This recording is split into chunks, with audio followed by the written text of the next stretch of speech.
now by Mo Lee, who was attacked by him 40 years ago. Thank you very much for being with us. So, as I say, you were attacked in 1980. Just tell us what happened, if you can, that night in Leeds. I was just walking home after a Saturday night. I was out with friends planning my 21st birthday party. And I took a shortcut through the university grounds in Leeds. And in that road, there was a light out. And I carried on walking towards Woodhouse Lane, towards the main road. I heard a voice from behind saying, "Hey, you, hi. How are you?" I thought, it's bound to be someone I know. So I turned around, I stopped in my tracks and I turned around and I approached a young man. I thought, he must know me. He's really friendly, very light voice, very friendly. And then as I got closer, I realised I didn't know him. So I turned around and carried on walking. And I thought, this isn't good. I can hear his footsteps behind me. And I sensed danger. And then I started to run, and his footsteps got faster and faster. And as I started to run faster and faster, it increased. And before I knew it, I had a massive whack to the top of my head. And I just saw the pavement coming towards me, and I blanked out.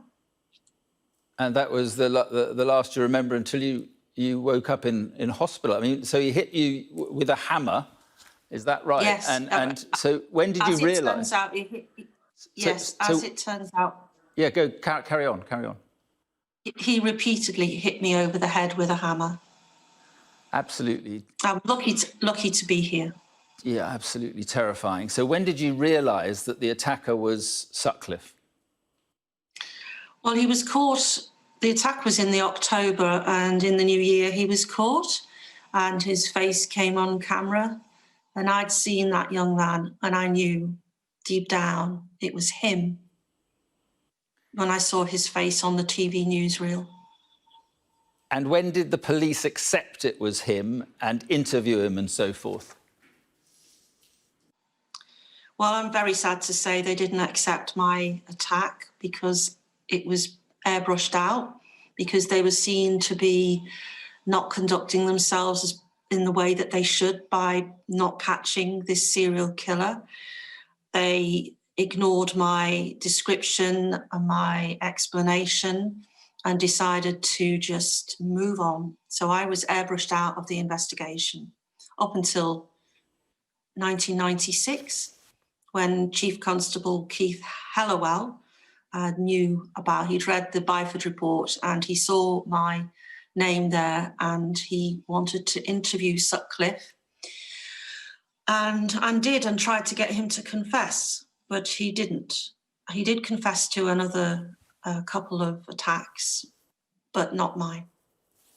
I mean, that's just awful. We'll talk about the police in just a moment, but 40 years on, he is dead. What are your thoughts about that? Well, it doesn't really change anything. It doesn't change history. It just means that he's no longer on the planet. And I think some of us might feel that they've been cheated from the final chance of getting a confession from him. But I knew all along he would never confess. It was his way of having control over the forgotten victims like myself. And my heart goes out to all the other families who are having to witness all this over again, this mythology of the Yorkshire Ripper, the same old coverage.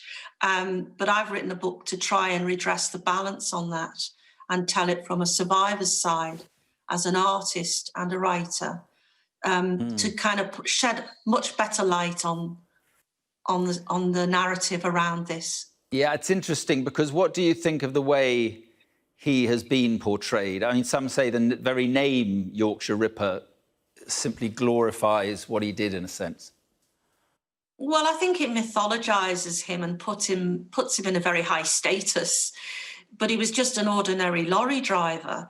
And what we have to ask ourselves now is why and how did he come to exist with this trait to want to kill and maim, brutally maim women? What was it in our society that didn't see that coming? What was it in our society that didn't prevent that? what was it within the misogynistic prevailing attitude at the time? Why was that allowed to happen? I mean, I know things are different now, but I think there's a lot of questions to be asked. And you were asked to draw a portrait of him some years later Yes. for a documentary, Mo. Well, Why, for a short art film, yes. why did you want to do that? Well, this iconic photograph of Sutcliffe in his bow tie, looking jolly, you know, in his wedding garb. And every time I saw it, it was really quite frightening, to be fair, because it took me back. And I thought it must take other people back. So I drew it, you know, as realistically as the image would give me. And then I'm filmed ripping up the Ripper and just tearing his identity apart. And the pieces fall to the floor and I walk over the fragments of his face. And it just seemed like a really good way to end my encounters with seeing that picture. And it's in the last chapter of my book. But Mo, I mean, that must have been an incredibly hard thing to do, to sit there and draw the man who attacked you and murdered so many others.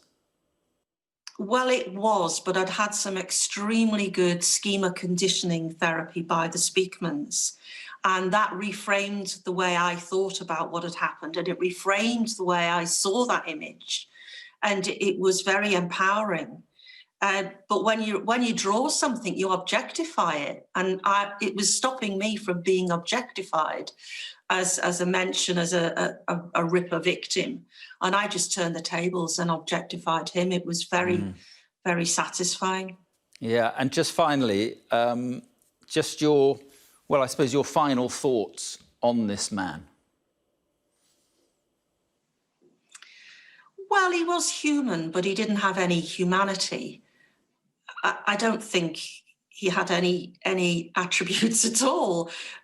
But what we need to do is to ask why he came into existence. But I have no feelings. No. Okay. In terms of, I'm sorry for the other survivors. I'm desperately sad for the families who have lost loved ones. But in terms as a human, I'm not really prepared to invest in any thoughts on him as a person, no. OK, Mo Lee, look, we appreciate you telling your story. It can't be easy, but thank you very much indeed. You're welcome, thank you.